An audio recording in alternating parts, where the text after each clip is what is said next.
once again back to Disco Elysium.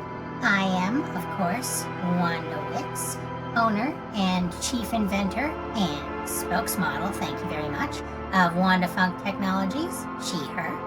And today, we're going to be talking about music. Which is to say, we're going to be talking about communism. Which is to say, we're going to be talking about real estate. Oh, it's coming. You'll see. Anyway, let's get going.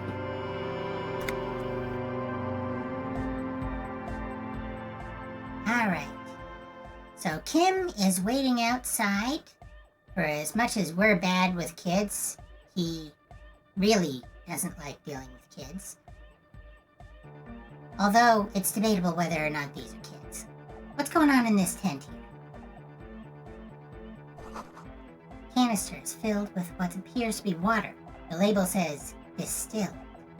A pile of nasal sprays, brand name Nosafed Ultra.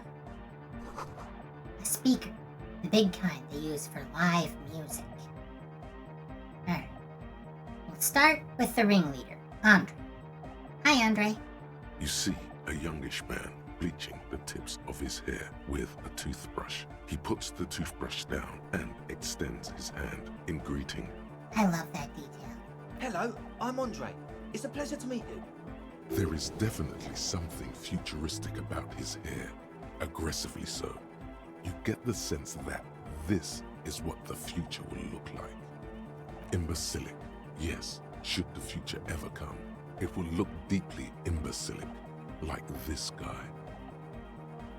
That is an opinion. Shake his hand. His grip is strong, sweaty, and warm. He's trying to project and inspire confidence. This is my posse, Noid. The young man with earrings looks at you suspiciously. That's this guy back here with his head in the light so we can't really see his face. An egghead. Egg! The tape player high above his head continues to blast what is probably anodic music. You all checked out Scooter, right? This guy is heavily inspired by the band Scooter. Although, Scooter's hits and the names and lyrics of those songs have already featured prominently throughout Disco Elysium. For example, Call Me Mañana. His name is also a Scooter song. Together with Estelle Berger, who's out there right now, doing some seriously progressive sonic experimentation, we like to think of ourselves as music venue organisers. Wait, how many music venues have you organized? We have many in the pipeline, officer. That means they haven't set up a single one yet. Yeah, that was only a medium check to figure out. Why are you here? You see, we've been all over Jamrock North, prospecting for real estate to establish a new venue in. I love recontextualizing Martinaise as Jamrock North. Oh, this isn't a forgotten district with nothing in it. This is just North Jamrock. Sure. Also for talent. I'm betting you found plenty of both. Yeah, thank you, Egghead. And while there is no shortage of raw, unfettered talent spinning tapes in Jamrock, we've had rotten luck with the real estate part. Place is a shithole. I apologise for my friend Noid's potty mouth. I realise this is not how you speak to a police officer. He has authority issues. There's no need. The place is pretty bad. Which brings me to the problem of occupied ecclesiastical property. I bet you've noticed the derelict hive of narcomania on the coast. What are you talking about? I'm talking about the church, and I'm not exaggerating. Even a place of spiritual refuge can become a magnet for all sorts of dopeheads and burnouts if left unattended. Dopeheads! Burnouts! He angrily spits on a screw, then starts cleaning. Well, I'm sad to say, that's exactly what happened. Sad because we were just about to put Martinaise on the map with one of the maddest dance clubs in Jamrock. Nah, strike that, in Revachol. Strike that! The word! I love Egghead's enthusiasm. And yeah, they need a place. They thought they found a place. And sadder yet, because the dopeheads and burnouts hold up in there are the worst kind. He leans back a little, watching you with a steady, serious gaze, letting you imagine just how bad those dopeheads and burnouts really are. Good. This calls for an opinion. You're an expert in those. He's clearly trying to play to our interests, or our perceived interests as a cop. And yes, he's clocked us as a cop, despite the fact that we are not currently sporting any white rectangles. So our options are, I don't know, I'm a bit of a dopehead myself. Are they foreigners? I bet they're foreigners. What kind? I won't stand for narcomaniacs of any kind. No narcomaniacs on my watch. We're gonna go with the easy option. What kind? The spooky kind. What exactly do you mean by spooky? I was hoping you would be the judge of that, officer. All I can say is, their spookiness is the kind that keeps us from restoring this church into a community centre and a place of spiritual refuge. Also, they don't eat or clean the building. Shit's gonna collapse. People just want to spin tapes without them spooking it up. Place has bad signs. No one can dance like that. Thank you, Egghead. So you're gonna look into it, right? It should be a police matter. Getting them out. Whatever spooky stuff they're doing, I'm sure it's not what the Ecclesiastes meant their property for. Yeah, you leave a building of any sort abandoned for long enough and people start squatting. Because, it's better than being out on an iceberg, tethered to the mainland by a pane of eternite that I just knocked over. I'll look into it. Tell me more. All right, man. He claps his hands enthusiastically. What's the status of the church? I haven't gotten inside the building yet. I asked Noid to install a measure against more drifters wandering in. A padlock is a temporary fix, just something to contain the situation. I had to do it in an hurry. Not my best work, but it should hold for a while. Okay, so you don't actually own the church. There's no one to buy the church from. You're just going to claim it. Someone else claimed it first, so you installed a lock on the door of the property that you don't own and have been chased out of by other people who are presumably in there right now. What about the key? Of course. Noid, give the officer the key. Uh-oh. Yeah, I forgot to gear up for this. Well, we got a check coming up. Cross your fingers, everyone. All right. The speed freak dips into his belt pack and produces a yellow key.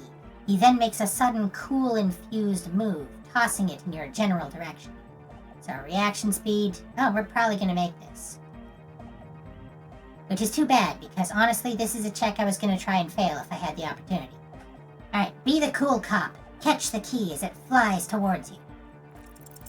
You sense the trajectory of the little piece of metal and plastic.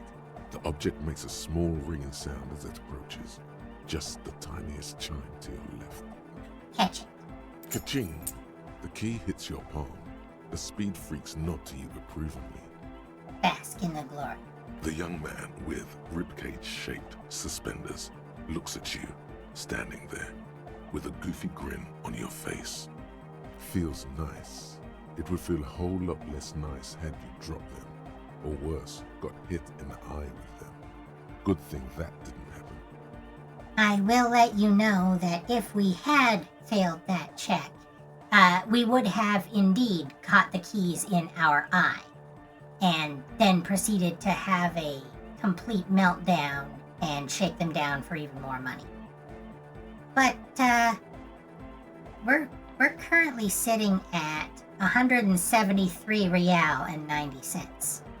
We're not hard up for cash at the moment. So how long have those people been locked in there? Not long. Like a week, maybe? Evidently, this is a church with no kind of back door. If nothing else, it's a fire hazard. How can you be sure they haven't starved to death? I'm super sure they're alive. I mean, come on. I'm at least 90%, maybe 85% sure they're still alive. Somewhere in the ruinous past that led you here, there was something called exams. You may have learned the term involuntary manslaughter there. Well, as always, if our skill check gives us some information, we're going to use it. Andre, do you know what involuntary manslaughter means? Yes, I do. I listen to Channel 8 all the time. I know about crime stuff, and I assure you, officer, this is not what's happening here. I'm at least 80% sure they're alive. I mean, come on. Most people aren't ever that alive in their entire lives. What does that even mean? I don't know. What does anything mean, really? Yep. This is definitely how a police interrogation goes. Oh, yeah. He looks at his friend with an expression of profound understanding. We'll be cool.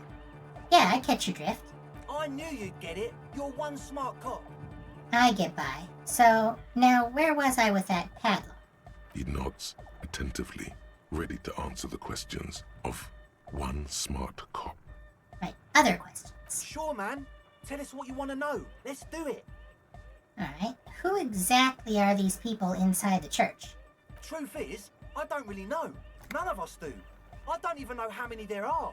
All we've seen are glimpses. You haven't even seen them, and you want the police involved? I'm not sure what they would be doing if we hadn't shown up. Well, there's also the machinery. This machinery is of the deeply mystical variety. Once again, Inland Empire letting us know something that we don't know how we know. And yeah, it is. Even though no one involved knows it yet. When I first scouted the place, back in February, it was abandoned, empty. Took some time getting the crew together. So about 2 weeks ago, we came here hoping to set the stuff up. Suddenly, there are all these strange machines lying around in there. Reminder, this is early March. So, pretty short time frame. One of them has wires running into bowls of water. Wires into water. Never seen anything like it. Andre, tell him about the feeling. Oh, and it felt like there was something in there with us, watching us from the dark. As I mentioned on the previous stream, infrasound has that effect. Although in this case, there was something watching. No, the other one. Which other one? I'm not as in tune with my emotions as you are, Egg. Felt like silence. Awful silence. Egghead doesn't like silence. But you haven't physically seen anyone? Not exactly. We've just seen someone who we think is a woman go in and out of the church. A couple of times. And we felt someone or something eyeing us inside. But that's kinda it. But what was that about something watching you? Like you aren't alone, you know? It wasn't quite human, if you know what I mean. Not human, as in a ghost? Do you know what he means? It was this dark shape climbing upside down along the ceiling, like some kind of crab man. A crab man? Yeah, you know, the way it was climbing up and around the ceiling, like a crab. It was stalking a cell, exhibiting ambush behaviour. Odd. Crabs are usually marine creatures, and not known for climbing walls. Now, this is very interesting. Crab is on purpose. Carcinization. There's a meme of sorts claiming that all things eventually evolve towards crabs, or devolve, as the case may be. When you think of something crawling around up in the rafters, I mean, your number one pull would be a spider, right? But spiders build things. That's not what the crab man does. The crab man is a regression. But again, we'll find out all of this later. Are you sure there was a crab man? Yeah, totally. I mean, I didn't personally see it. Estelle was alone that time, but I believe her. If she comes out running and says there's a crab in there, there's a crab in there. So he hasn't even been in there lately. Is he afraid? You should ask her about it, but be nice. Don't tell her you don't believe in the crab. There probably is no crab man. Don't let them draw you in with this nonsense. Can you tell me more about this machinery? You should talk to Noid about that. I just got a distinct burnout and dopehead sign from them. Probably jacked up to some snuff station too. Probably, very likely. That's a conclusion you can jump to when you see machinery. Sure. So how can you be sure they're burnouts and dopeheads if you haven't even seen them? Well, honestly, I can't. But I am. This is a below feeble attempt at avoidance. Basically, he is attempting to weaponize idiocy. So we could either call him out on it, or we could say, I don't see a single thing wrong with that argument. We're gonna call him out. Wow, you can't, but you do. I should add weaponized idiocy to my own repertoire. Hey now, I'm 70% sure they're substance abusers. Don't let all that technology fool you. Where do you think the drugs come from? From an abandoned church, where they pull them out of a machine? Or possibly from the reeds and the bombed out ruins from the war? And the fence posts that we found half a bottle of beer in? Anyway, let's talk about something else. Sure. What? You mentioned some kind ecclesiastes on the church. Who are these ecclesiastes? Oh yeah, that's a meteor name for the founding party. Thought it'd be cool to use it. If you don't know what the founding party is, there might be a way to mask it with minor demagoguery. So we can say, before we go on, what do you mean by meteorin? Oh, the founding party. I do know them. Can you refresh my memory? Mask it. Now humor me, Andre. What is the founding party? Or don't mask it. I don't even know what the founding party is.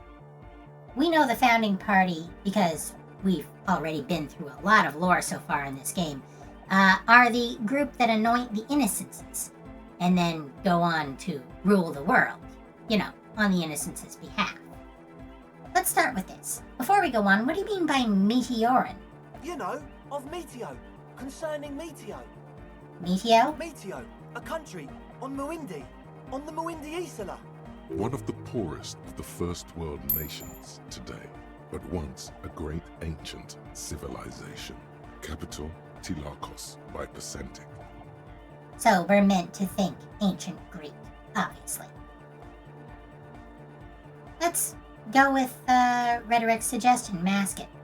Humor me, Andre. What is the founding party? We're gonna pretend like we're giving him a quiz. Come to think of it, I've never really looked them up, you know. I can't give you a precise definition, but they're a very powerful religious organisation. And they have roots in ancient mass society. And they're the custodians of the Pericanassian church. Plus, they anoint the innocents. They, like, made the innocentic system, no? now, Andre, in your opinion, would this ancient religious organization who anoints the innocents want a club for anotic music in one of their churches? Totally. There isn't a trace of doubt in his voice. This right here is a key moment. Everything else up until now has been straight up bullshit. But Andre and the guys, on some level, they truly believe that their music is a spiritual experience, and that listening to it together is spiritual. And you know what? Maybe they're not wrong. Think of how many religions in the world are based around getting together and enjoying music together, engaging in communal behavior. Religion is, if nothing else, about community. You know, that and believing in innocences anointed by the powers of the universe to control all of society and the economy and deciding where war happens. Anyway, let's move on. The Pericanassian church is about love. And Nordic music is about love.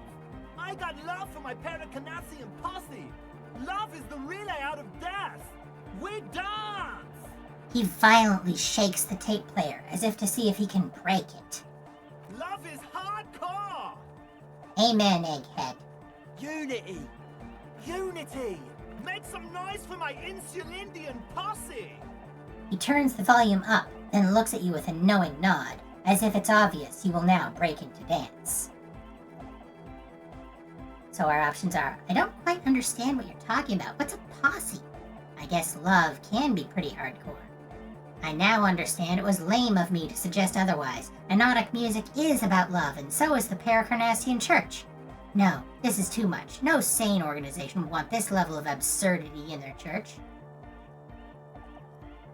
Well, I don't quite understand what you're talking about. What's a posse, other than another Scooter song?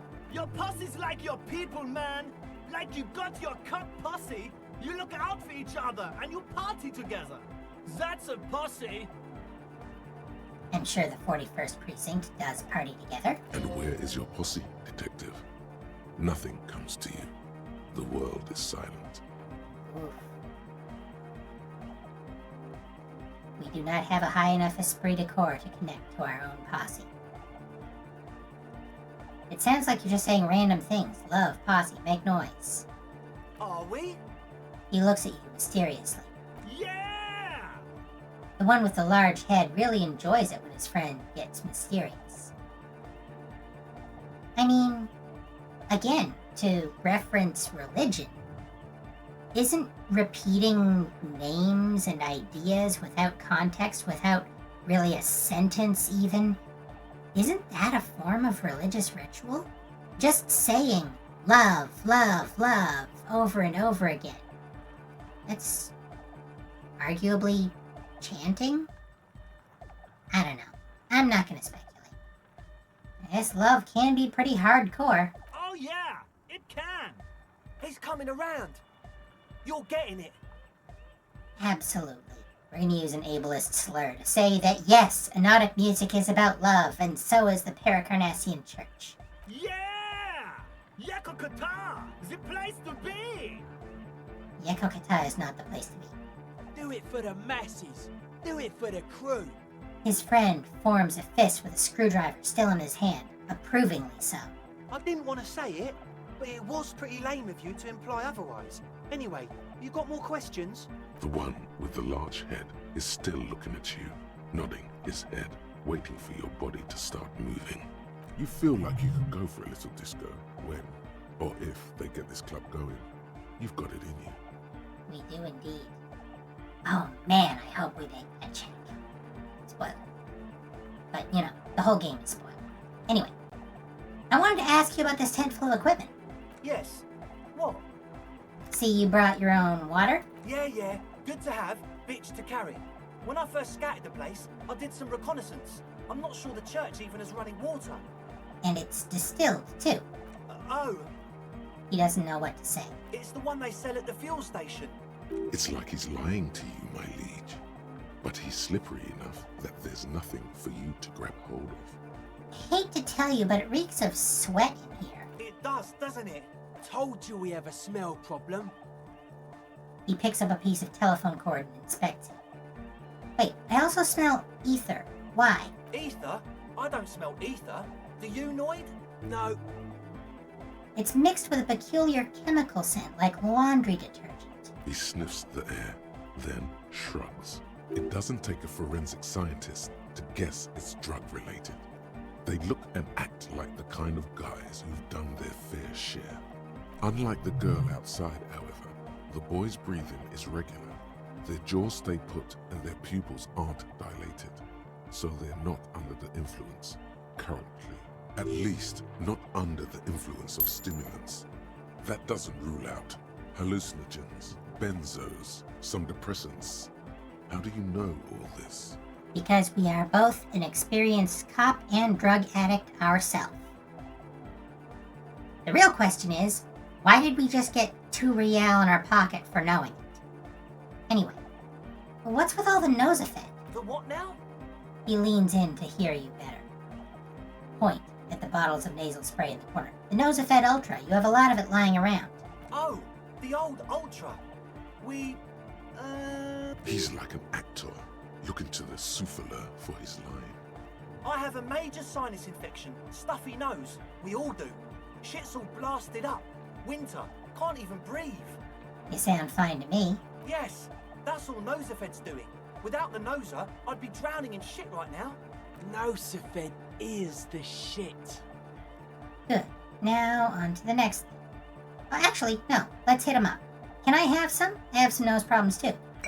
Sure. Here you go, officer. The noser. Blast away. Got ourselves a healing item. Alright, enough of this. He nods enthusiastically, no doubt a little relieved. Okay. So here's our logic check. Again, I'm sorry that I didn't think to gear up before this. So a cell was high. We have the unexplained ether smell, unexplained Nosefed, headphones were sold, but we get a -2 because we're under the impression that we're already very smart. Well, decent odds, and we're gonna get a second crack at it. Let's go. A number of things don't add up. Let's take a look. There we go. Godly, which is apparently only a 16, and our total is a 7.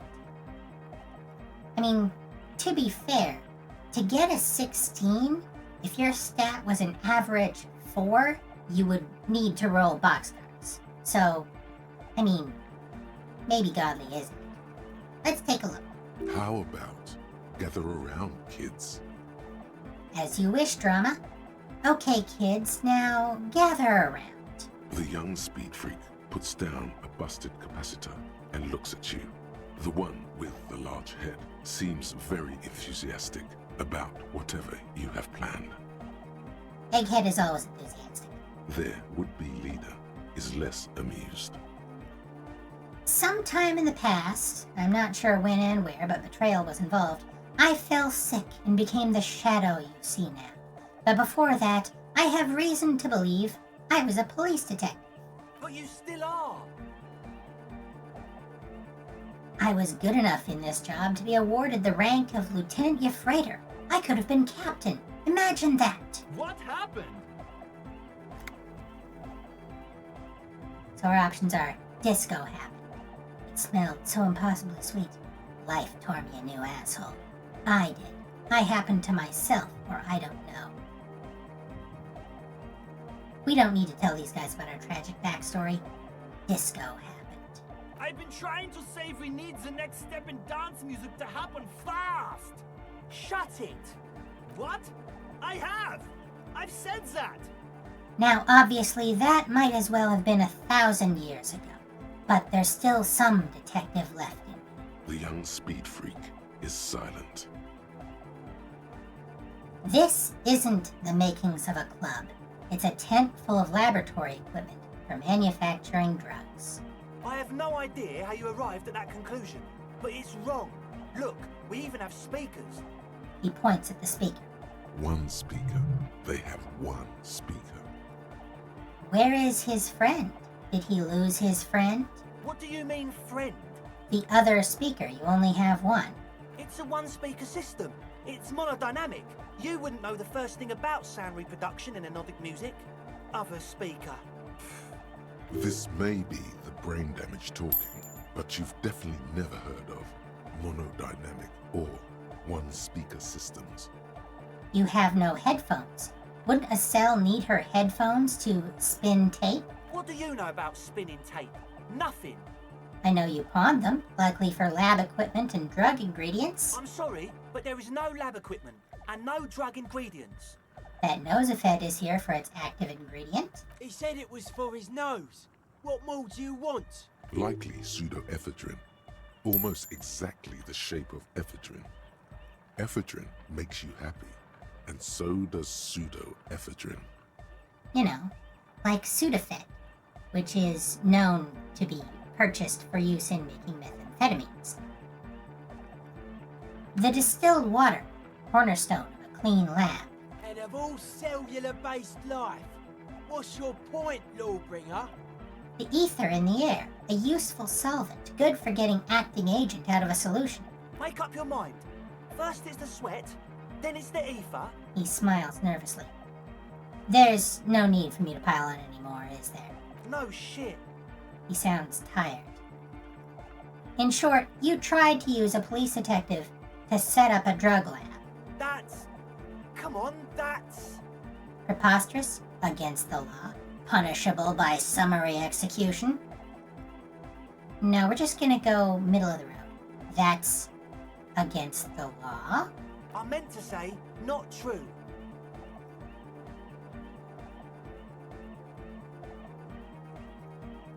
We're not gonna throw a cell under the bus. So, what are we going to do with it? What do you mean, do? So our options are, we do this lawman style. First you tell me everything, then I pass judgment. You know, because we are the law. Judge, jury, and executioner, apparently. You tell me what's really going on, we'll work from there. That can be lenient. Or, I don't really care, I just want to crack a case. Do what you want and I'll do what I want. We're, again, gonna go middle of the road. You tell me what's really going on and we'll work from there. I can be lenient. What do you mean by lenient? Not calling back up and hauling you all off to the pen, for starters. Haven't you heard? I'm the dirtiest cop this side of the river. I'll make life hard for you using every connection I've got. Or, we'll see. Now speak. I don't think we need to threaten them with jail time. All we need to do is let them know we're thinking. We'll see. Now, speak. He thinks for a moment, then opens his mouth, but closes it again. Then finally raises his hands. Things are just way too hard for an entrepreneur in this city. It's not like we're not going to turn the church into the wickedest club in East Reversholt. Because we are! We totally are! We just got to turn it into a speed lab first. You know, for the seed money. The speed money is the seed money to start a dance club. Again, the weird thing is, he's telling the truth. He doesn't want to sell drugs for money. He wants to sell drugs for money so that he can start a dance club, because a dance club is about love. God, he's stupid. You know, to get our foot in the door. And why did you need me? Like I told you, spooky arseholes moved in while I was getting all this stuff together. A month ago, the place was empty, and now it's all spooked up. They're not really spooky, are they? No, man. They're spooky, all right. It's just that they would also probably call the police if we started cooking speed in there.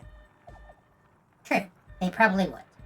But the sign was way off too. I couldn't feel the love at all. Sir, you promised you'd be lenient.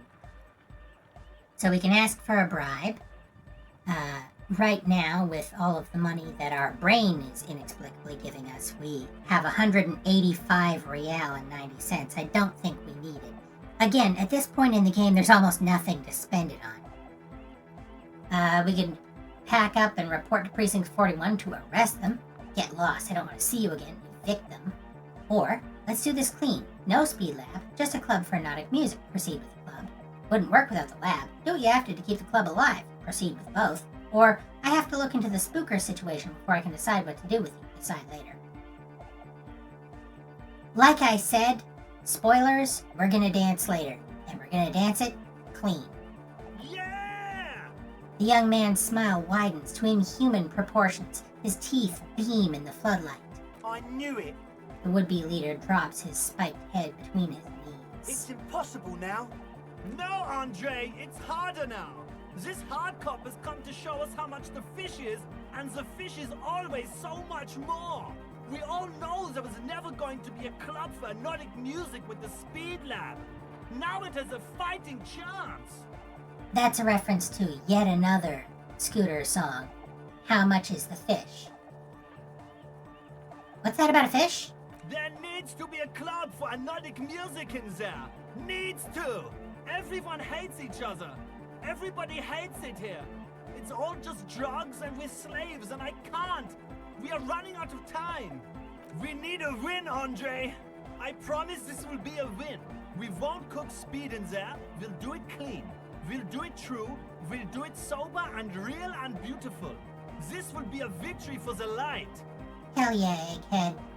This will be nothing. Once again, Shivers is a hater. You can hear the ice crack underneath you.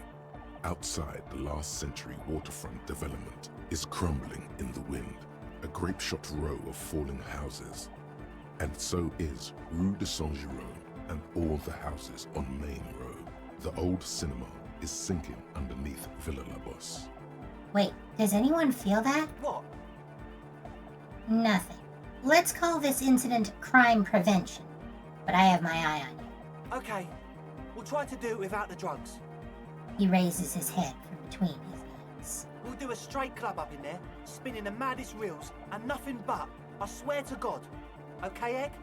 From here on, it'll be straight all the way. Well done, gentlemen. That's it for now. As always, we'll be right here, waiting patiently for the news. Yeah! Mismatch there. He actually said, "Be careful in there, officer, and tell us how it goes. Yeah, we'll be here." Because now we have the key to the church. But first, let's talk directly to the man himself.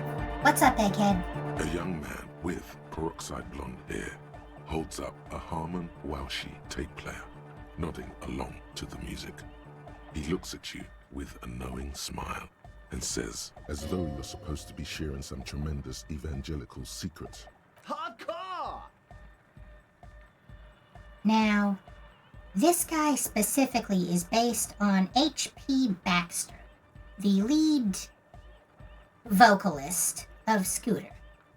I'm definitely not going to call him a singer or a rapper, but he does certainly say things. You know the type. We, in contrast, will say nothing. Hardcore! Still say nothing. Hardcore to the mega! Say nothing. Internally coherent. Still say nothing. Encore! Alright! Yeah! Still say nothing. he furrows his brow as his very large head traces the sublime invisible movement of the music in the very real air of the stuffy tent. Hardcore! Ah! He lets out an agonized roar over the feeblish, obviously not too hardcore beat below. No, but seriously, I'm a little worried it isn't. The question is, what is the question? That would have been good if I had asked you a question, but I didn't. Now it's just idiotic. But there was a question? Could there have been a right way out of this garden of forking paths, you think? Yeah, I'll let you know if you don't have an encyclopedic knowledge of this game. Talking to Egghead is frustrating at first, because he just says slogans and calls things hardcore, and you have to struggle to find your way through the correct dialogue path. It's kind of like a maze. Fortunately, I know the way. Stay with me. The young man with the tape recorder acknowledges your return. When he looks at you, he squints as though you were the setting sun. This is hardcore. Say nothing. Hardcore! Still say nothing. Hardcore to the mega! Say nothing. Internally coherent. Still say nothing. Encore! Alright! Yeah! Say nothing. He furrows his brow as his very large head traces the sublime invisible movement of the music in the very real air of the stuffy tent. Hardcore! Ah! He lets out an agonized roar over the feeblish, obviously not too hardcore beat below. And this time, we'll agree. So hardcore! Is it though? He stops dead in his tracks, tilting his head to the side. It is! But is it? I mean, really? He tilts his head to the other side like an owl. The question is, what is the question? Which is a Scooter song. No, but seriously, I'm a bit worried it isn't. He frowns, then starts bobbing his head back and forth once more. And now we can talk to him like a normal person. So yes, Egghead is concerned that the track we're currently listening to is slightly repetitive. I don't know, You guys think this is repetitive? The skin on your back is crawling. For a second, you can't even hear the music anymore. What's up, Shivers? There is a hawthorn tree on Rue de Saint-Gislain, right next to the canal. That's right next to where the DLC truck is. Anyway, you said you were worried. What do you think is wrong with the music? There's nothing wrong with it. I'm still in love with the hardcore. He turns pensive all of a sudden. Sometimes I just feel like anodic music is in its infancy, you know? For example, take this Arno van Eyck jam I've been pumping for the last months, and will continue pumping for the rest of 51. Drugs are a hell of a drug. Isn't something holding it back from being hyper? He thinks for a moment, then his expression clears. It's like it's only ultra. You'll remember Tommy Laham was, the game hints, on the verge of creating rap music. I'll let you know, we are also on the verge of creating a new genre of music here. That's how big this is gonna be. I think it's super hardcore, but you're right. It's not hyper hardcore. If anything, it sounds a bit proto, like it's not fully formed yet. You might be a moribund alcoholic and a failed cop, but you are pretty certain a thing cannot be both proto and hardcore. It's all about the prefixes. It's proto, not hardcore at all. Wow! Culture cop! I think you might be right. But how could it become hardcore then? I know it in my heart, but cannot think it in my head. If this is not hardcore, how could anything be? You can only turn the volume up so much. So our options are, sounds suspiciously like a question. I thought the question was, what is the question? Try to think if anything could make it harder core. Wait, I just remembered something. I'm the police! This is our option for not doing this anymore. Or, I can't help you with this right now. I need something else. Something extra. And it's true. We will need something else. But, right now we're just gonna think. This is the only option that isn't in quotes. So, we're just thinking in our own head. What? Guys, He looks at you, there's customary something happening amazement. in his head. Think even harder. Oh yeah! He's doing it! But you're not. This is almost certainly a matter that surpasses the limits of reason. That's on a success. Logic knows this isn't logic's jam. My imagination fails me. I know! So does mine! He laughs and shakes his head. Sounds suspiciously like a question. I thought the question was, what is the question? No! This is the answer! No, Allen Iverson is the answer. Anyway, I can't help you with this right now. I need something else, something extra. Yeah! Okay, this is going to require a physical instrument check. But no, we're not going to try that. We're not spec'd for it at the moment. Why are there lungs on your belt buckle? Lungs are for love! And we can, because we happen to have heard it already, we can say the motto of the moral intern. Love, compassion, self-discipline. Love! He suddenly Full of yells. lungs. Lonely as I am, I'm not afraid. This strange damaged feeling grows on and on. Cause I've never loved someone like you before. You know what, I'm going to go back down that path. I want to say one of the other things. Lungs are for love! Why would lungs be for love? When Dolores Day was anointed innocence, her lungs started glowing through her body. For the world loved her, and she loved it back. Yeah! Why wouldn't they be? Are the lungs not the place where you hold the breath of your soul? Honestly, if you go back into the etymology of the words, that's why we have a spirit, respiration, inspiration, spirit, the pneuma, if you will.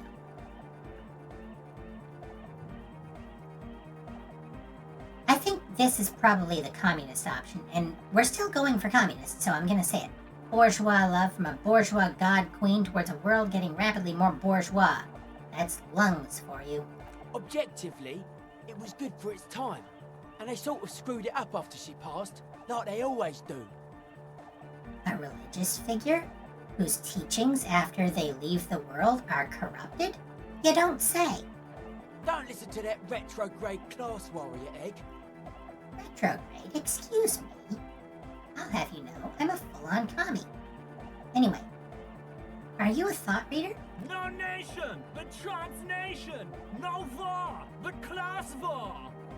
So you're not a thought reader, you're a communist? He's not a communist. It's just something he likes to yell. He picked it up from a tape jockey at the Elysium. She was a communist, though. Yeah! With the rebel yell! Why aren't you a communist? Communism is the truth. I can be a communist. If you want that, do you want me to be a communist? Much like Everard, we have the option here to pick one of the political ideologies, and he's going to greet us with that every time we see him from now on. And yes, we're going for communist, so we are going to make Egghead into a communist. Please don't turn him into a communist. Screw you, Noid, you call me retrogressive. Oh yeah, turn him into a communist. Come on, it would be super. Be a communist, Egghead. The future needs your help. Aye! He yells. You guess he's a communist now. So does that mean you're a thought reader? Don't be a lunatic. Of course he isn't. Jermaine here just yells random things. Odds are, sooner or later one of them will come off as fault reading. It's true. Egghead's real name is Germain. Although, ironically, that isn't Germain. Yeah! Revolution imperative! Unless you were thinking Revachol imperative right now. Anyway, I've had a similar thing happen with Eggs yelling. I know what you mean. Yeah, let's lie. I was thinking Revachol imperative. That's fucked up, man. Lying like that. And a cop, too. Screw you, Noid. Tell me something else, Egghead. Communism rules the nation! He looks at you with an almost impossibly wide, shining grin, looking to see if you approve. Right on, comrade luminary. Here comes the sun! Is your real name Germain? Dark Code Hardcore! Jermaine Egghead! D'accord, by the way, is French for okay or yes. We are in accord with him. Basically, yes it is. Alright, again, we're not gonna worry about this. Goodbye, Egghead. Alright! Here comes the night! Alright, what's our communist stat at right now? Let's see. 27. Oh, we're almost there. Like I said, we're aiming for 30. Alright, now we'll talk to Noid, and then we're out. So you had a talk with Andre, and now you want to discuss things with Noid. Good. Skin shows through the holes in the Speed Freak's too large sweater. In front of him, an open toolbox full of carpentry tools and parts. It's good you talked to Andre first. Gave me time to get a reading on your sign. Can't really talk to people before you get a reading. He runs his hand through his hair, which is combed back in a mock seriousness, and continues to fiddle with some gears. Sign? Yeah, gotta compare. See if we can align. Interesting. I suck at socialising, man. Even now, our sign synchronisation is way off. But I'll see what I can do. He continues to rearrange his tools. He's hinting at the fact that we might have to do stuff to get in tune with him, but the fact of the matter is, he's just gonna open up as soon as we get him into the church. So, you're bullshit, Noid. Anyway, tell me about the machines you saw in the church. Weird stuff. Specialised. There was a data processor and some sort of long-wave machinery. You're bullshit, but you know your stuff. Wires going into water. Gives off a spy sign. Or some fucked up Samaran science sign. You know, the kind that goes head first into the supernatural. The People's Republic of Samara is a product of Revachel's sister revolution on the Grand Isola. It's known as a severely degenerated rogue state. So our options are, don't be too hard on Samara. They're all alone in the world. Half of what we know of them is just propaganda. What's wrong with the supernatural? The supernatural. So you think it's real, that it actually exists? Again, I think this is the communist option, so don't be too hard on Samara. I know, man. I was just talking about the aesthetic. Alright, cool. What's wrong with the supernatural? Nothing's wrong with it. You should definitely be researched. You can still do sick shit with it, though. Again, to be fair, in this game, the supernatural, at this point, we know exists. So, yeah. The sickest. That's perhaps why it should be researched.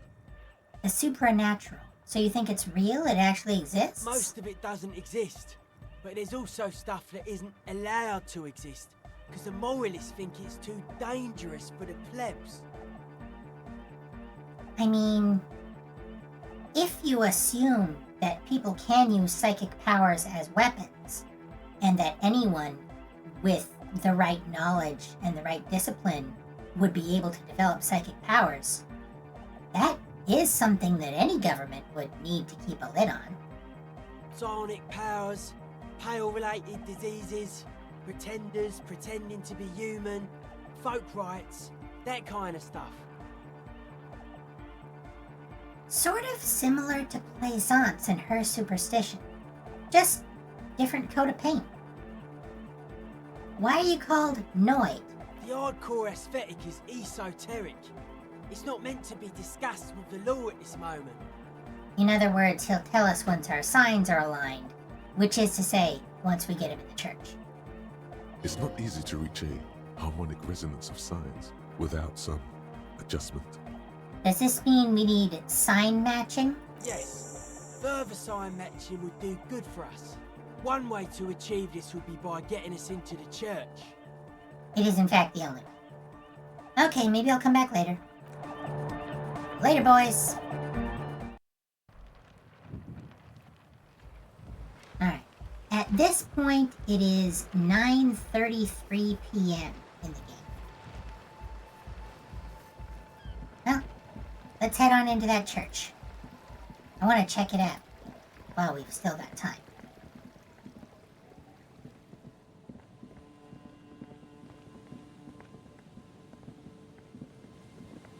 Heavy wooden doors, more than twice your height, stand shut in front of you.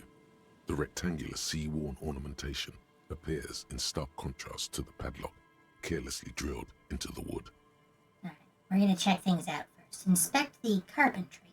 The carving on the door is block-like and angular, like the church itself. Two large beams shoot downwards, sinking into the wood before they reach the threshold. Run your hand over a beam. The surface is smooth from the wind, but moist to the touch. Take a closer look at the padlock. This cheap-looking padlock is sturdily built. It shackles together a hasp and a staple screwed into the wooden door. The lock is adorned with a yellow sticker. It'll be easier to break the staple than the lock. Also, that sticker is interesting, somehow. Look at the sticker. You see a yellow circle with two X's and a big curve below them that looks like a mouth. You're pretty sure you haven't seen it before, but what the symbol depicts is clear enough. A smiling dead guy. The curve makes it smile, and the X's make it dead. There is something blindingly modern about this symbol. Its modernness puts to shame everything you've seen before. What makes it so modern? It's the contrast between the cheery, chemical yellow and the rigor mortis. As if the cheery guy didn't know he was dead, or the dead guy didn't care that he was. Either way, you get the sense the forces of future are at work here. Yet again, that's that reference to the future. I think that's something that older people often think of when they see some youth trend. That is to say, if they aren't just immediately dismissive. Ah, kids these days, so dumb.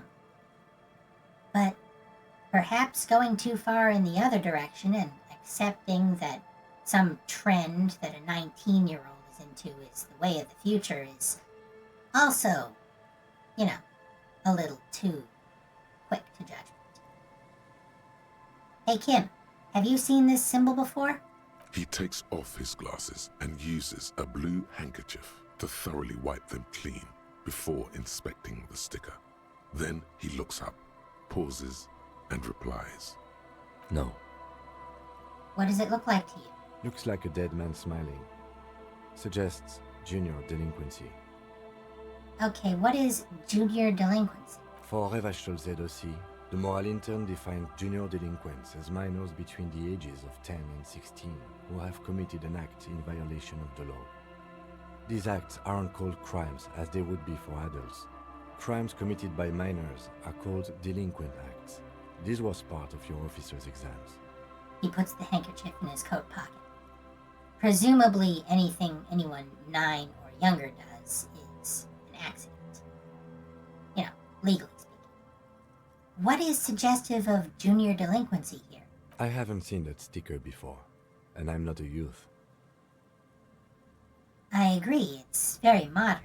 But does the cheery guy not know he's dead, or does the dead guy not care that he is? What is the source of the irony here? That level of conceptual thinking is not part of my skill set. Alright, let's try to peel off the sticker without ripping it. There's nothing like the sound of a sticker unpeeling. Now it's stuck to your thumb. Okay. So we have the options here. We can put the sticker in our ledger after the last entry where it belongs, which is to say assigning it to the hanged man. Or we can put the sticker on your ledger, right on the cover, assigning it to ourselves. Or shake it off your thumb and throw it in the wind. Dismiss the idea entirely. I think we're gonna assign it to the hanged man. After all, he was experiencing pleasure in the moment of his death. We know this, even though we don't know how. Looks like today was a gold star day. Secret task. Nice. Open the padlock. The lock turns easily. You hear a click as the shackle pops open. Feels like electricity and a very small piece of nothingness. A very small piece of nothingness indeed. Let's go. The lieutenant nods. Pull on the doors. A great whoosh of air rushes into the dark innards of the church, as though rushing to fill a great vacuum. In the heart of the city. That is Dolores Day.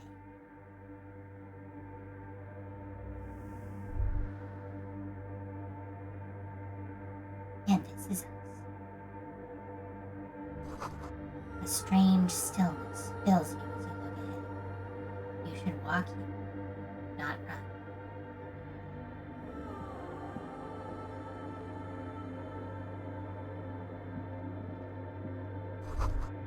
This grotesque wooden figure looks half finished. Feels like it's trying to become one with the church.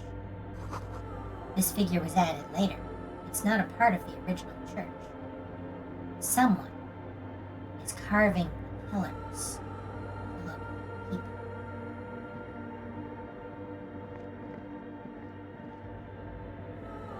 And it is indeed people who hold the church up. More of the forked lightning pattern we saw outside. Bark beetles? No, it looks intentional. Some long-forgotten style. Wheelchair accessible. Nice.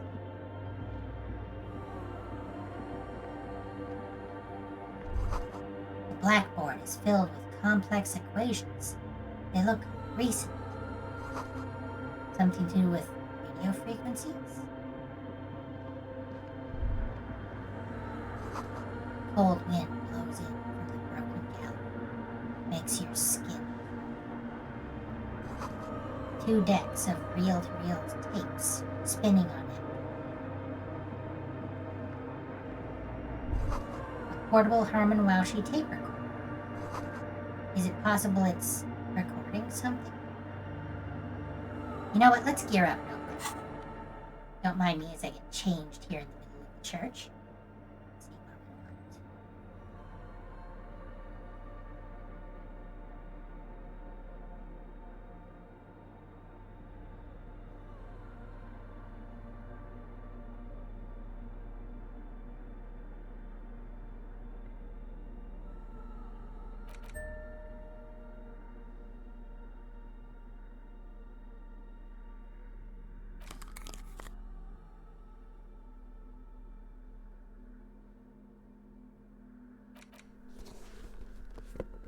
Might as well look a little bit like a cop.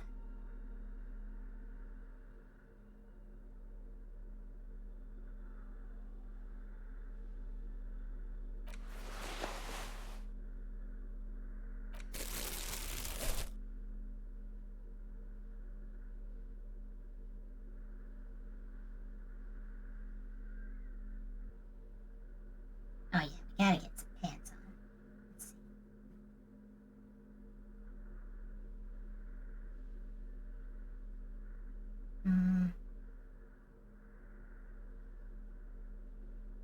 Sure. We're not doing savoir faire anytime soon. And our shoes.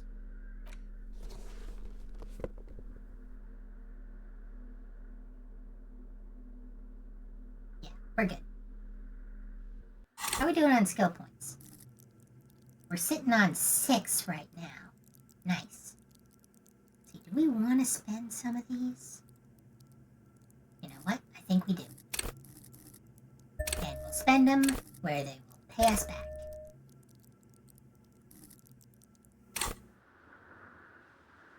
Alright, where was I?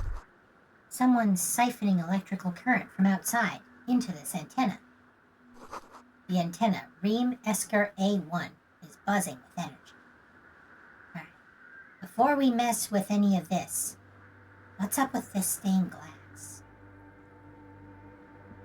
In white, silver, and apricot faience, the young mother of humanism stands above you.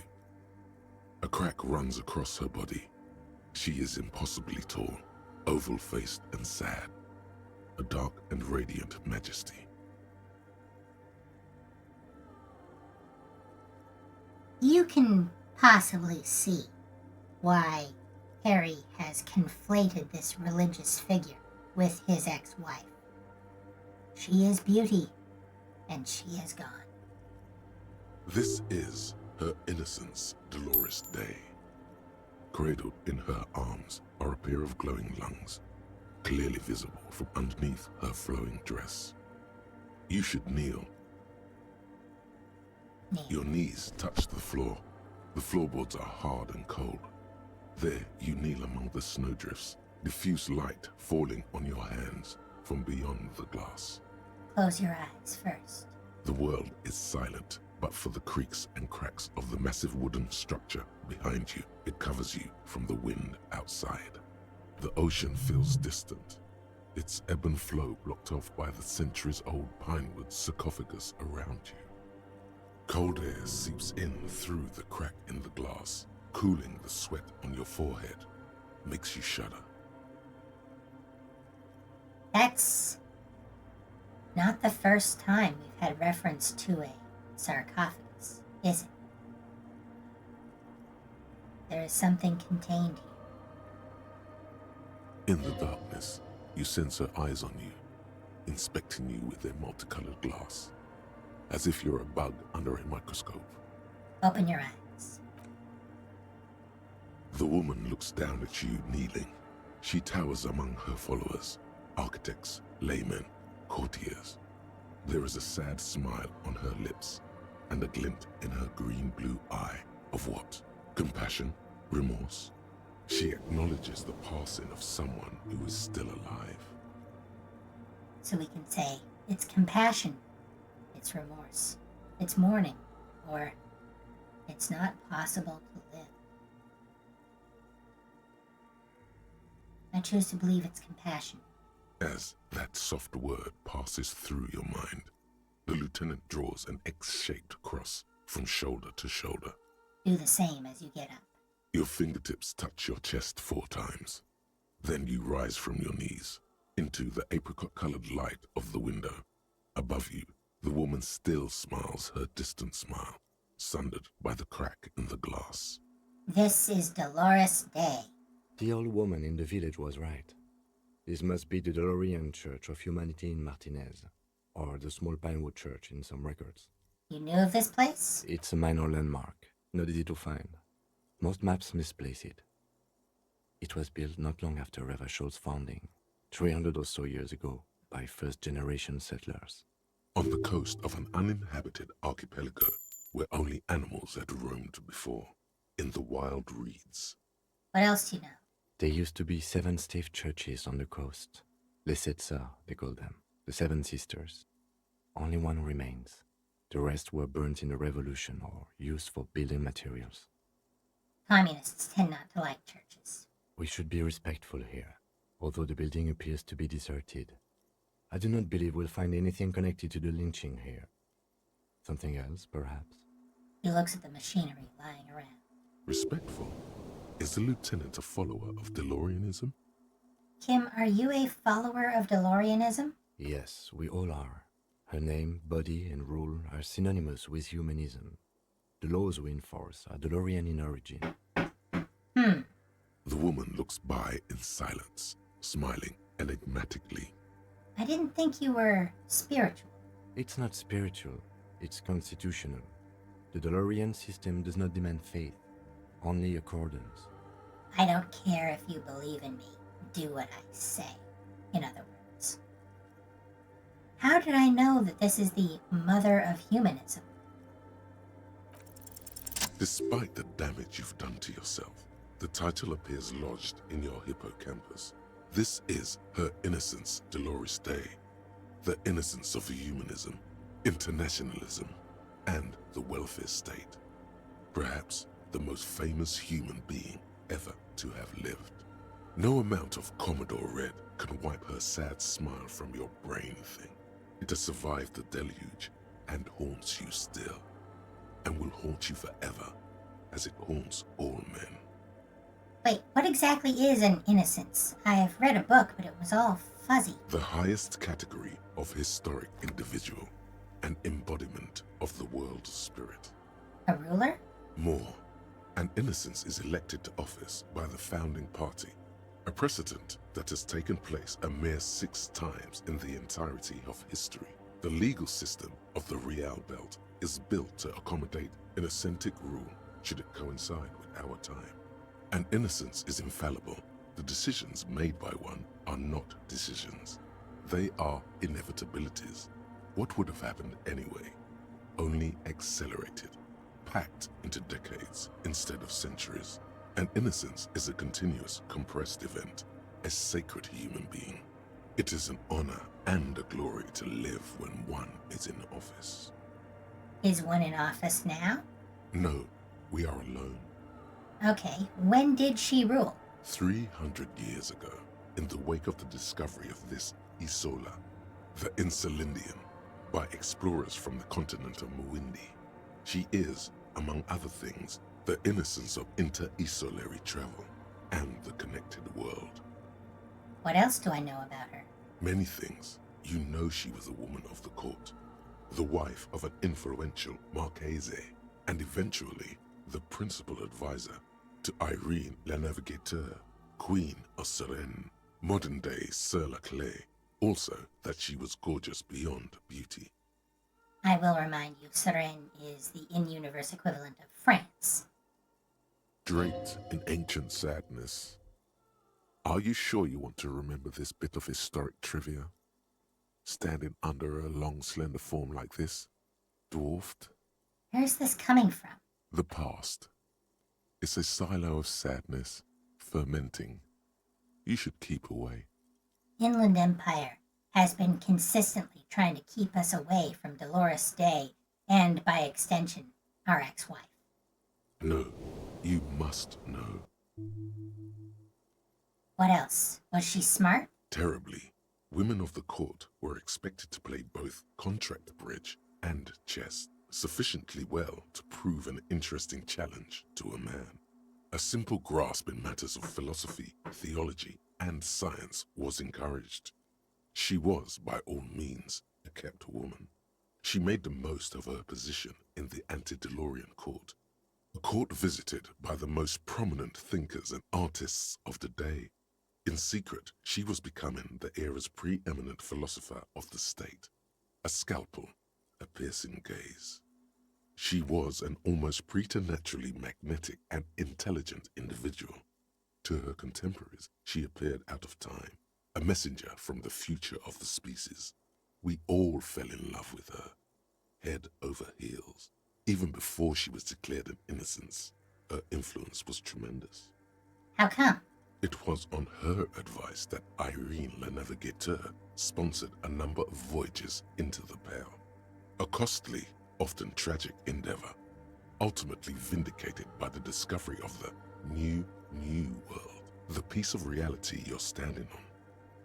It was Dolores Day who first pierced the Pale and brought us to this continent, which in turn became the capital of the world. She was crowned 2 years after the first expedition returned, setting in motion what is widely considered the greatest era in history, the DeLorean era. For parallel, imagine if the Virgin Mary had been the one to send out Columbus. That's rough, but you get what I mean. Wow. Wow, indeed. When her innocence was declared, and the queen she had advised for years fell on her knees before her, she was so overcome with emotion that her lungs started glowing in her chest. Bystanders reported golden filaments lighting the already sunlit chamber around her, clearly visible beneath her dress. That is why the lungs are the symbol of love for the cultures of the Riel Belt. And for Egghead, there is something genuinely supernatural about her. It's a matter of historic record. I want more. As did we all. The lands of the Mes and the Occident, and even faraway Supramuindi, altogether 21 of the 40 mundial nations of the time, immediately accepted Innocentic rule, even before her crowning. Her crowning? In a city called Advesperaskit in Vespa Messina, her homeland, the name of the city means evening comes, but it happened on a winter's morning, with the canals frozen and slush falling out of the sky. She was dressed in a white and pearl dress on an emptied-out plaza with the crowd far away. Already, her Theriers, the secret servicemen of the Innocents, were worried about an assassination attempt. Not universally beloved.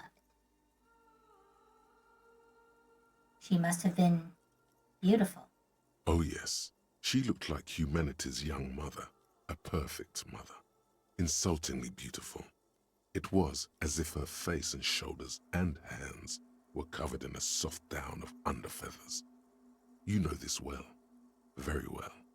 Midwinter snow was beating the cobblestones around her. A small attaché of officials stood by as her Theriers placed a white gold wreath on her head. The crowning was mostly witnessed by secret servicemen. Then what? One of the men in this secret service killed her 22 years later. A young man who had come to suspect that Dolores Day was not entirely human, but something else. Consider that if he was a young man at the time of the assassination and she ruled as official innocence for 22 years, he would have known her as an innocence for his entire life. What? Something that had walked in our midst, watching us stumble for hundreds, if not thousands of years, until it decided to interfere in the course of our history. We were supposed to come up with this ourselves, the man was reported to have screamed at the Innocents. I'm reminded of Star Trek. where the Prime Directive forbids advanced cultures from interfering with the development of lesser species, it would appear that the world of Elysium does not have a Prime Directive. If the Innocences do indeed come from somewhere else and provide centuries worth of technological and sociological development, well, would humanity have survived in a world with the Pale without them? Dolores Day was shot in the chest with a fowling piece 8 times. The man, thought to be insane, said he once touched her and her body had been unnaturally warm, like a furnace, and that sometimes, while on duty, he observed her forgetting to breathe for over 10 minutes. This inhuman quality was witnessed by many others as well, glowing lungs and all. It is commonly attributed to mass hysteria and religious psychology. Was there something terrifying about her? Terrifying is a term too emotionally charged for your semantic memory, or what remains of it. But terrifying, it's a simple word. She was bad for humanity, and you shouldn't have started thinking about her. Well, we could say you're right, time to heed the warning. But we are, if nothing else, a detective. We need to figure ourselves and the world out. No, there was something bad about her. I want to know. You already do.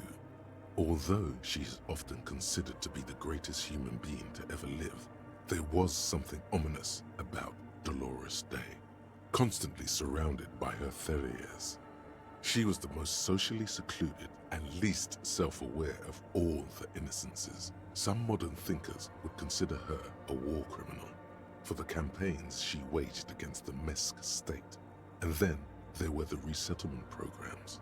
What happened? The Mesk state tried to detach itself from Innocentic rule.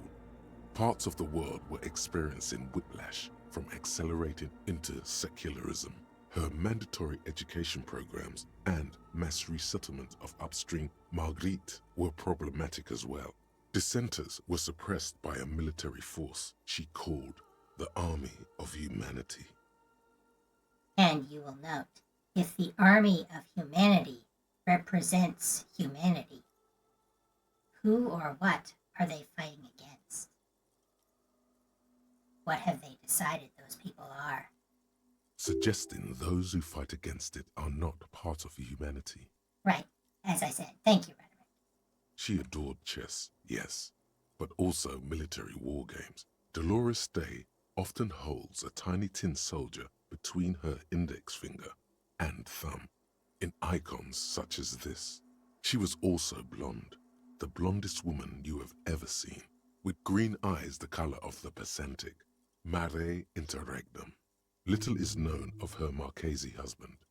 It's as if he vanished from history after completing his role, which was to introduce Dolores Day to court. In conclusion, yes, there is something lonely, paranoid, and even terrifying that people seldom mention, but feel when they think of her. This subtle terror is part of her iconography. Lieutenant Yefrater, you've stood there for over 5 minutes. The lieutenant's calm voice echoes in the cold air of the church. What are you thinking of, if I may ask? So we can say, she's somehow connected to the case. Glowing lungs. That's fucked up. Nothing, just looking around. She's beautiful. She's not human. War criminal! She's not human. Okay. He takes his glasses off to clean them. Then after a while, he says, This church, the coast in general, we shouldn't linger here. This isn't a good place to get lost in. We should conclude our business and move on. in terms of the video game, we're doing a side quest. In terms of the quest, in theory, we're wasting time when lives are on the line. But fortunately, the lives won't be on the line until the player decides. So I'm free to do side quests all I want. reconstruct the cracked glass. A jigsaw of broken shards falls into place in front of you, a ghostly reconstruction of the stained glass window. Before it was shattered, there was an older woman beneath the younger one, and a text, a light motif below them both. Look above her head. We can see the ship making its way through the pale. And here is Irene the Navigateur beneath her. What shattered this mosaic? Unknown. A motor carriage, a gunshot, someone falling into it, or maybe just hooligans looking for something to break. Well, the old woman in the fishing village let us know that one man murdered another and then the police had to get him out of this church so that we could take him somewhere to think about what he had done. So, this was probably the cops, if not Harry himself. Who is this older woman? The escutcheon on her throne says, Irene the Navigator. She is depicted as an older woman wearing thick-rimmed eyeglasses, holding a golden rights apfel in one hand and a scepter in the other. This is the queen her innocence day advised. Above, she herself is whole. Small figures of wise men, common men, worshippers walk up the stairs to stand at her feet. Secret servicemen, 30 years, stand in a row guarding her. It must have taken years to produce this work in all its dizzying detail. The motto? What does it say? Below both women, in luminous black letters, Après la vie, mort. Après la mort, la vie de nouveau. And then, along the left side, Après le monde, la gré. Après le gré, le monde de nouveau. After life, death. After death, life again. After the world, the pale. After the pale, the world again. This is the great leitmotif of humanism, a summary of the effect of the discovery of this isola, the Insulindian, on human thinking. A tremendous sea change akin to finding life after death. Imagine finding new continents, not just across an ocean, but across what you believed was the barrier of reality itself. Lieutenant, this used to say afterlife, death, after... Death. Life again. Enough. After the world, the pale. After the pale, the world again. This exaltation is common in Dolorian sacralism. In the early years, it was even incorporated as the RCM slogan. No more, however. Why? It was deemed subservient to use a strongly moral intern-related motto. We already suspected of bootlicking. The sentence was also seen as too feminine. It was a macho thing. What is the RCM motto now? Justice, union, prudence, and force. Not very feminine. Not at all. Step back. The mother of humanism towers above you, a wax painting on a cracked pane of glass. Nothing has changed in her expression. Turn away. Now that we have the context for where we are, let's look at this. A machine stands in the corner, watched over by the figures on the stained glass window. It's turned on and quivering with soft electricity. What mad science is going on here? Another radio computer. And this time it's already turned on. He seems cautious around the machine. We should leave. I doubt this place bears any connection to the case. Yes, but this machine looks just like the one in the doomed commercial area.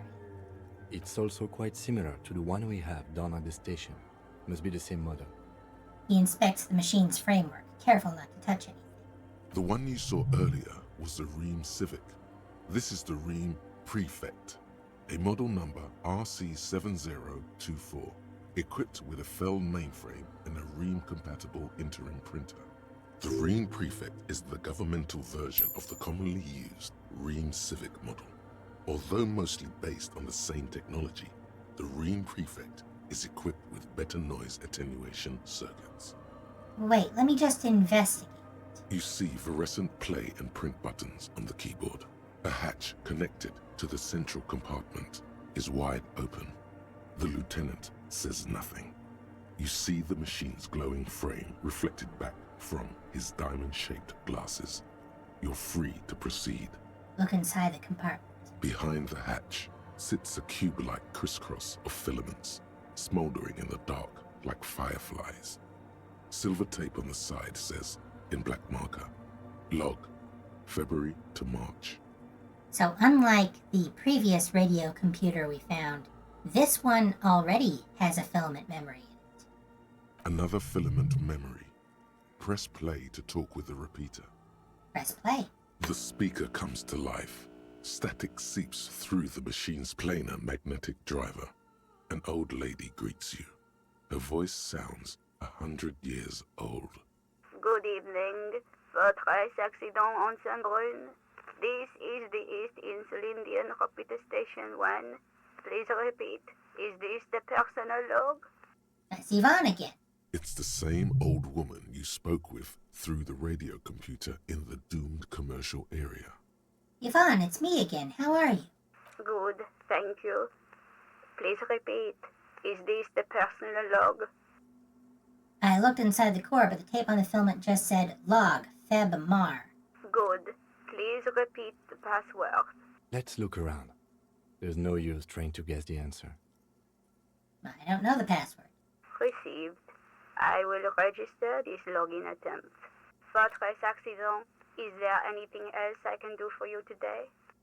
Fortress accident, like the one in the doomed commercial area? I have 2 machines registered to this company name in Martinaise. One on Saint-Brun, the other on Rue de Saint-Ghislaine. Saint-Brun, that's the church. And Rue de Saint-Ghislaine? That's the doomed commercial area. So now we know. The mad scientist in this church is someone from the game company. Why is a video game programmer doing mad science stuff in a church? Anything else I can help you with? Thanks, I'm finished with this call, Sleep well, Fortress accident. she says as her voice disappears into a whirl of static. The machine's keyboard is still illuminated, revealing fluorescent play and print buttons. Alright, let's check out the rest of this place. Gonna go get some stuff over here first.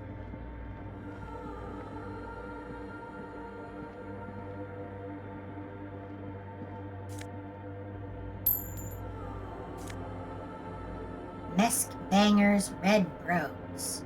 +1 to empathy. Let's take a look at them. In someone else's shoes. These dapper snakeskin shoes have an almost invisible white-on-white flower motif sewn into the tongue. The toe caps are still dusty from lying in the church.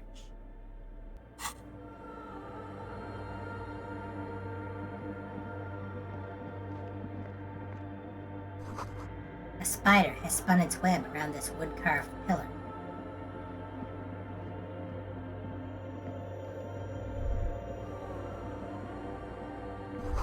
A prayer book has been left open. Excerpts from the Paracarnassian Litany of Love. Hard to say. The bowl is filled with water. A live wire runs directly into it. Would these wires work as a contact microphone? The silence in this part of the church, it's almost palpable. All the shifting matter and shuffling of living things is gone. Nothing seems to exist beyond the church anymore. Fortunately, the music isn't diegetic. Maybe if you were to stand in just the right spot, even your footsteps would be completely silent. Wait, I think I still hear something. And then it's gone. Almost all of it, but for the faintest of hums. It seems the sound here is detached from its source somehow, if not blotted out outright. Truly unusual. Sounds like the Pale. How do I know what the Pale sounds like? From recordings of the Far Pale. You've heard them. We all have. You can hardly hear your own breathing. Yell as loud as you can. Your voice is barely audible. Not a howl, but the softest of whimpers. Stomp your feet. Clap your hands. You produce a few muffled thumps, after which the silence feels even more total, somehow. What's happening? The lieutenant points to his ears and shakes his head. Then he leans closer. Can you hear anything? Almost nothing, and it's beginning to worry me. The church just has strange acoustics, some engineering trick. Maybe the church was designed this way to prevent boisterous activity, singing and dancing, on its premises. Maybe they wanted to discourage singing and dancing? Could be. He doesn't seem entirely convinced, though. Look up into the bell tower.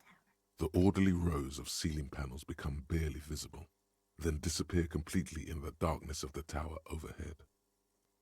Try to see beyond the shadows.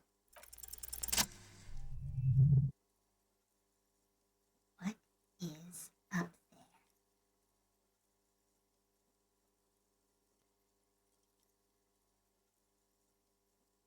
It's like there's something moving up there. A shadow has emerged from the tower and it's making its way toward you through all the other shadows.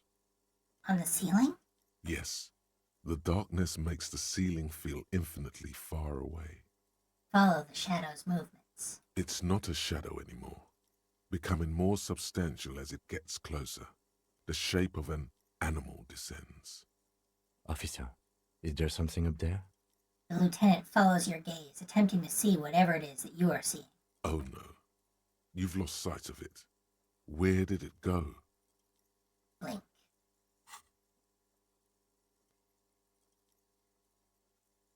You see something hanging from the rafters, looking straight at you with dark eyes. Maybe it's possible to talk to it. The crab man.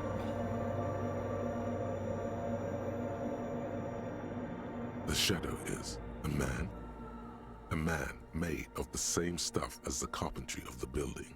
He is studying you intently. Is he camouflaged? Or did he lose his color and take on the colors of what was around him? The crab man. Say nothing. Be quiet for now. The man leaned forward a little, fixing you with a steady, unreadable gaze, then speaks. Habitual alcohol use has made you into a scared little pussy, Holmes. But don't worry, everything's gonna be alright. You come to the right place. Not what I would have expected a crab to sound like, but that's just me. That accent is Villalobos, a peninsula in Mesk and a district in Jamrock. There's a sizable contingent of Villalobos-speaking Mesks in Revachol. Hold on. Stop it right there. Pussy, what's with this? So we could call him out for his terminology, but we're just gonna hold our peace. Here you can receive the mother's love. And when you're ready, she will take your hand and lift you out of the despair at the bottom of that bottle. This man is obviously a habitual narcotics user. Do we really need to question him? This, of course, is classic, especially if you've ever watched 80s or 90s cop movies. The straight-laced, by-the-book cop assumes that Terminators or ghosts or whatever must just be someone on drugs. The same prejudice that Andre was trying to lead us into. But I don't know about you. This doesn't look like meth to me.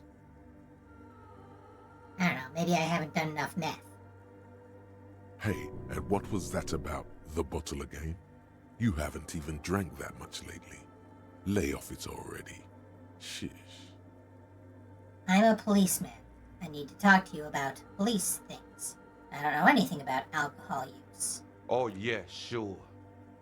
You don't know anything about alcohol use. You got it all under control, Way. I could smell the control all the way over here. So our options are, I'm doing just fine, thank you. Okay, fine, I'm struggling, but you don't need to lecture me. I know what I need to do.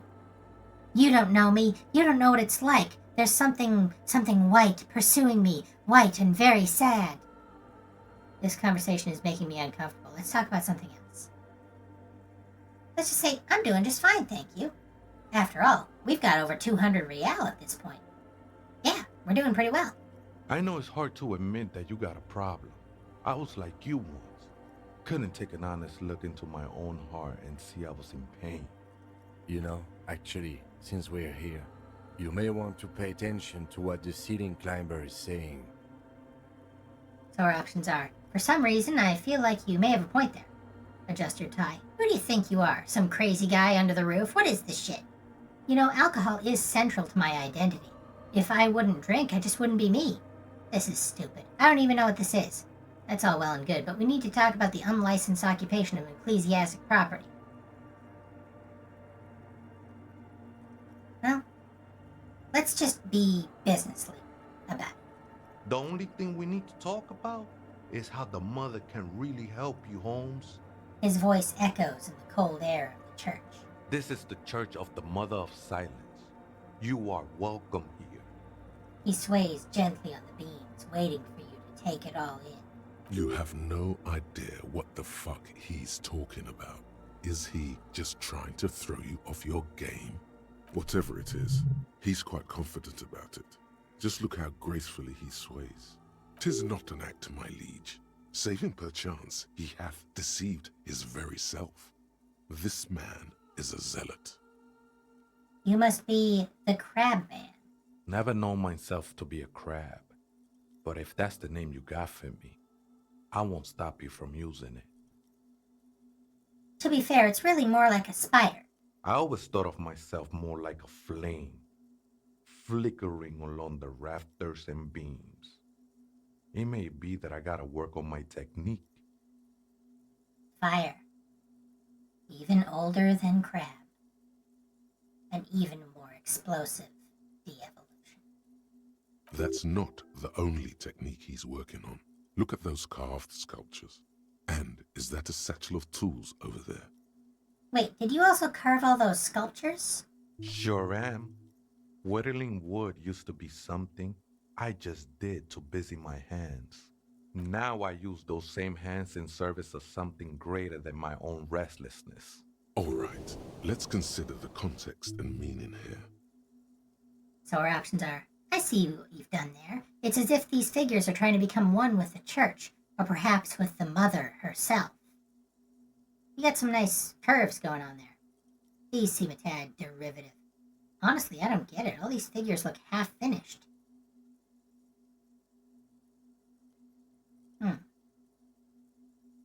Interesting to note. He might be compromising the structural integrity of the building he's in. You know, sawing the tree branch you're sitting on. I see what you've done there. It's as if these figures are trying to become one with the church, or perhaps with the mother herself. It's all just for the mother, man. No need to overthink it. What were you before you became a crab man and a wood carver? I was in a gangway, but my memories of that time are fading. Most of them are already gone. So many people losing their memory. A certain portent of doom. Nah, Ese, it's not like that. Best thing that could happen to you, losing your memory. You get to be a protagonist. Do you remember your name, sir? Tiago's my name, but those syllables don't mean much to me these days. A name isn't just your identity, but also, so to speak, your place amongst your fellows, your place in the world. I ain't got no use for such a place anymore. My name's Harrier Dubois, and my place in the world is Lieutenant W. Frater. That's just the thing, Holmes. None of that matters. He sounds melancholy saying this, his limbs a mere shadow below the ceiling. What are you doing here? This is a special place. There's a perforation in the world up there, a way out into nothingness. This church was built around it for purposes of veneration. He's right, but not the way he thinks. I circled it, nurtured by the silence bestowed by the mother.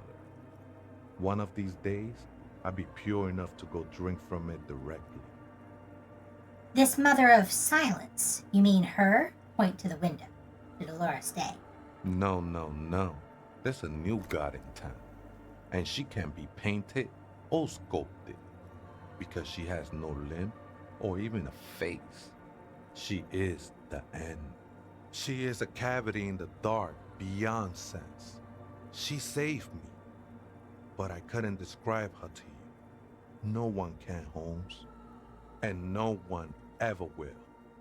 He worships nothing. Not even zero, because zero is information. He worships no. He worships error, no result returned. What will happen once you drink from this perforation? I will be incinerated, but not destroyed. Finally, I won with the state of the world before reality began. That sounds a bit like substitution behavior, no? You know a thing or two about that. You sure you didn't just switch one drug for another? It's not like that at all, man. It's just faith and joyful service. Too gleeful, those words. He is lying. Not to you, to his very own self. Faith is a kind of drug. I heard that before, Way. And I know I can't convince you on the spot. But think, when's the last time you woke up from silent communion with a hangover, regretting what you did last night? I think love might have been my drug of choice, and I think I'm still hungover from it. She took you for a good spin, huh? Don't worry, bro. That love is but a drop compared to the ocean of the mother's love. The mother will eat all of you and never spit you out. I guess you have a point. I know it will take time. Don't sweat it. I Are these know your- it will take time. Don't sweat it. Pardon me. Are these your shoes lying around here? I think they were. A long time ago. I had to shed them like skins to get closer to the center of the silence. You could have them. I don't need them anymore. Like a lot of people in this game, he's perfectly fine with us looting the place. These shoes look pretty dapper, actually. I still don't understand what you're doing in the church. I'm a seraph, Holmes. I sing the mother's glory. It doesn't really make sense for you to sing if she's the mother of silence. I don't mean literal singing, Holmes. This is the mother of silence we're talking about. It's the singing of a burning heart. You may be thinking, but fire crackles. No, Holmes. That's the material that's burning. The flames themselves are without sound. How did you even find this place, this church? Hard to say. I think I did some construction work here, back when I still had material worries. Up there, I realized what the true purpose of the church was. You may have noticed, again thanks to the isometric perspective, that on the roof of the church, there's still a ladder there.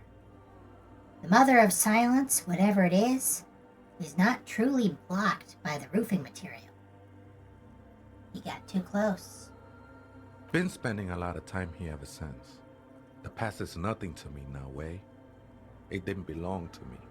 Right, I had other questions. The sinewy figure lingers on the wooden beams, blending into the shadows. You've been here a long time. Do you know why the church was abandoned? Police raid a while back. He responds, his voice suddenly flat. Did you witness it? Not really, or at least I don't remember much of it anymore. The mother's love has done its job. That's what's so great about the mother. It lets you forget about everything. Some ravers want to turn this place into a nightclub. The ones in the tent outside? Right? I see them. Guessing they're the ones who call me a crab. Probably scared of me. Do they have reason to be scared? Nah, man. They look pretty funny. And I don't harm no one anymore. Anyway. So what do you think? About the nightclub, that is. Why not? They wouldn't bother me none. I'm usually way up there, imbibing. Ain't no music on earth that can reach where I go. Might even be nice to have some company. Do you know where the other spooker is? Other spooker? Oh, esa viejita es muy estudiosa. Don't know, Holmes. Viejita is grandma? So there is another person living in the church, and it's a viejita? No. I just call her viejita because of her clothes. She's actually quite young. Or maybe not that young. Age is just one of the many masks we wear. As someone who's over 100 years old. Yeah, I get it. And you don't know where she is? That's what I said, Holmes. How can you not know that when you both live here? Don't really follow her comings and goings. Just see her typing on her computer now and then. We got different interests. So you got nothing else to tell me? How she looks, what she does, who is she? I'm afraid not, Essay. You just have to wait until she comes back, or search through her radio computer. Have you by any chance heard the viejita say the password to her radio computer? Too many times, Essay. You need it for something. Surveys are a good way to fish for personal information, especially in the name of public safety. I'm doing a survey of passwords and passcodes, identifying regional trends, in the interest of public safety, of course. Don't sweat it, vato. The password is afterlife death. Like a lot of people, he immediately knows we're lying, and he doesn't care. All we both need is the plausible deniability. What you think of that? Makes me almost pity la niñita pequeña when I hear it. It is kind of nihilist, I guess. But, of course, the implication is, after death, life again. Alright, thanks. I think we're done here, Essay. The figure crawls off into the darkness above. That was an interesting conversation. However, I'm still not sure how it's relevant to our investigation. Oh, you'll see, Kim. You'll see. Gonna grab the scarf here.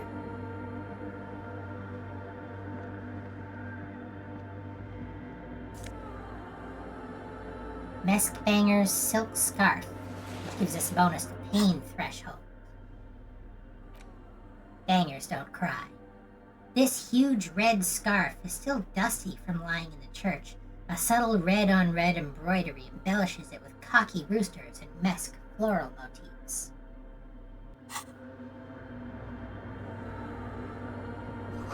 A figure drawn in the frost on the window, depicting a deer. Frost has drawn flowers on the glass, obscuring the view.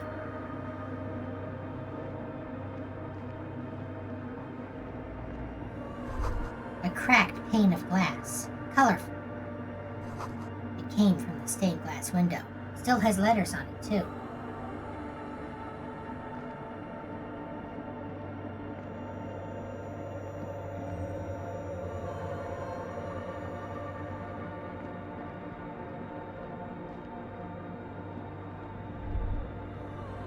Hey, Her Innocence Dolores Day liked little figurines, right? Liked holding little men between her fingers, remember? What? You have the Headless Found Rider figurine. You should give it to her. Win her back. I should, yes. This is a task of mine now. So very, very, very nifty. Nifty and mysterious. This is surely what the figurines are for. I've been ignoring our tasks, but let's take a look at that one. Offer figurines to Dolores Day. Dolores Day was fond of figurines. She deserves more. You should offer her any and all you have one day if you meet her in person. What an odd task to give yourself. But here we are.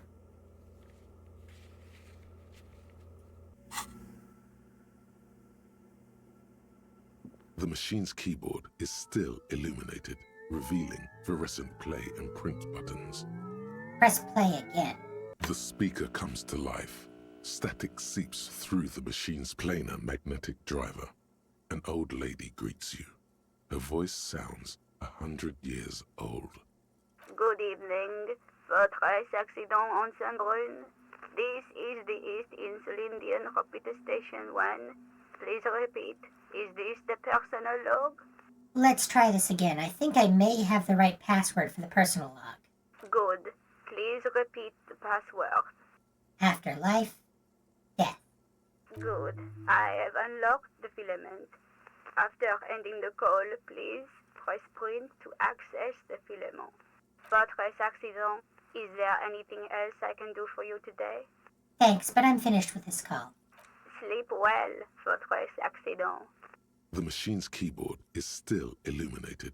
The printer prints out a long text document with dated paragraphs. It looks a bit like someone's journal. Read the printout. The first entry, made on the 4th of February, 51, by an unknown author, is short and concise. Arrived at the church. The door was boarded up, so I used the crowbar to get inside.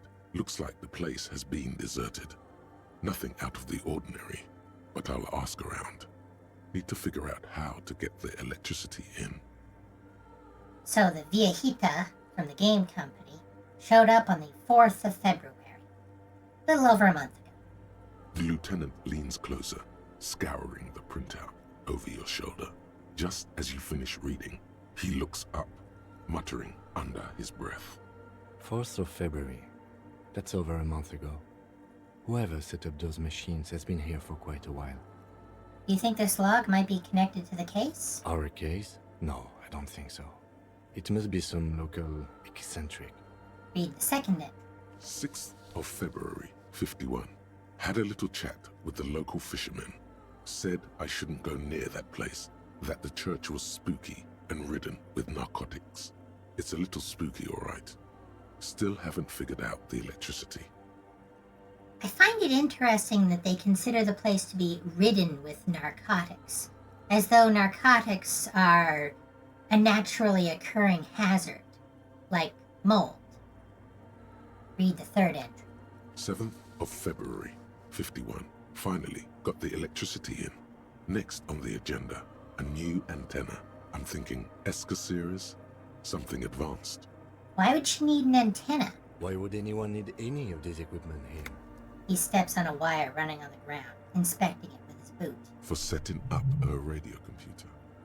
Read the fourth entry. 8th of February, 51. Bought the antenna. Had some problems setting it up. Called Simon for help. Heard the others are back to making art. Drinking somewhere out of town. Sulislav started a rock band again. Lexi has been seen asking money from strangers. Robert Kurvitz, by the way, is in a band. Just so you know. But at least the artists have their act together. They're qualified labor. They can get work anywhere. Graphic design, ads. The programmers are doing fine too. I mean, they're programmers. The writers, though, they're fucked. I just have to find out what caused that data loss and be done with it. Still don't understand how it managed to wipe out the backup, when the backup wasn't even connected to the front. I know. Everyone thinks it's impossible. They say I must be lying. I'm here to set it right. And this time, it's personal. A data loss? Seems like something to do with radio computers. Unfortunately, I don't know enough about them to understand what the author is saying. Something about the backup data getting destroyed, and how everyone thought it was the author's fault. Let's just keep reading. Artists, programmers, Lexi? Who are all those people? I think these people worked in the radio computer games business. The one we saw in the Doom commercial area. They must be our former co-workers. Read the fifth entry. 12th of February, 51. Brought some food from the grocery store. Apparently, there's a strike going on in the harbor. Definitely not happy to see the Martinaise people again. Everything's now set up in the church. Going to start working tomorrow, 8 a.m. The strike. We are nearing the date of the murder. Keep reading. I'm interested now. I want to know what's that radio anomaly that sent this person here in the first place. Read the 6th entry. 25th of February, 51. I've been sending data up to Lintel for a while now, trying to recreate the data loss, but nothing. Didn't even feel like logging in, the disappointment. But I did discover a curious audio-spatial anomaly at the back of the church. I've named it the Swallow. It swallows sound. Need to get some mics. Is she talking about? The lieutenant looks to his right, towards the silence. Read the 7th entry. 28th of February, 51. Yes, the first recordings confirm that the Swallow is real, and I'm not just losing my mind. It's a pillar of silence, with a diameter of approximately 3 meters. Seems like the higher I go, the less I record. This might be a coincidence, or it could be connected to the data loss that led me here. The pillar of silence. She is talking about the silence. Is she suggesting it's more than just an architectural quirk? In much the same way that Noid and Plaisance have the same superstition with different flavors, perhaps in a way, this programmer and the Crabman are both worshipping the Mother, just with a different aesthetic. What could it be? The lieutenant doesn't answer. He follows your gaze, studying the basins. The water shines in them. No ripples. Read the 8th entry. March 51. Some kind of young disco men have appeared next to the church. I've been trying to record the silence to find the epicenter, but now it turns out I've also been capturing the future of dance music, one neo-disco song over and over again. Fortunately, the song is so monotonous, I was able to devise an algorithm to factor it out. The other day, one of the disco men came in. Before I could even say hello, she got scared and left. Good, I don't want anyone distracting me from my work. That disco man must be a cell. She must be describing a cell. A girl on the ice? Sounds like her, yes. Read the 9th entry. March 51. I got a call from the repeater station. Someone has tried to access the radio computer in our old office in Martinaise. Can't do anything about it. The storekeeper still doesn't want to let me inside the building. Thinks I'm part of some kind of curse. How Martinaise of her.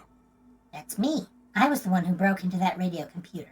And the storekeeper must be Plaisance. I knew it wasn't a good idea to meddle with that machine. No. It was a great idea. You're learning things. This is how you learn things about machines. As always, our skills have opinions. And interfacing isn't wrong, but some of the other skills might take issue. Anyway, read the 10th entry. March 51. A new 2-meter aux cable. Noodles, crackers, ping energy drinks, water, toothpaste, gum. Also, some canned air. Your reading is interrupted by the sound of the church door opening. A strange woman makes straight for the radio computer.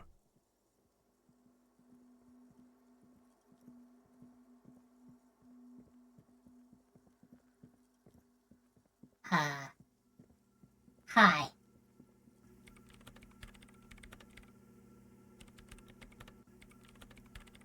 Breaking into my radio computer, I see. She glares at you as she holds down the off button for several seconds. The machine reboots. Yes, you are breaking in, but not into her radio computer. You're a master circuit bender. I do apologize for the intrusion, madame. We are with the RCM, you see.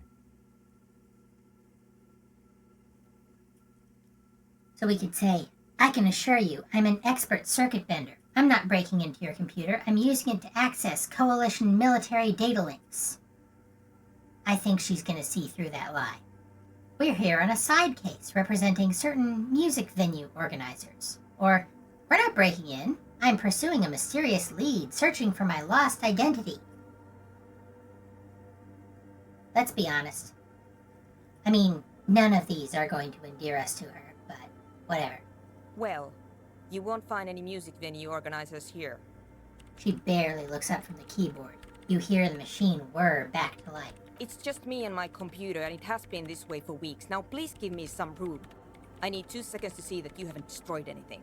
We should talk to her after she has rebooted the machine. And indeed we shall. I, for one, stand an autistic-coded queen. But that's for next week. As always, I'd like to thank you all for joining me on our journey through Martinaise. We've found out a lot, and we're gonna find out more next week. For now, this is Wanda Wicks, signing off.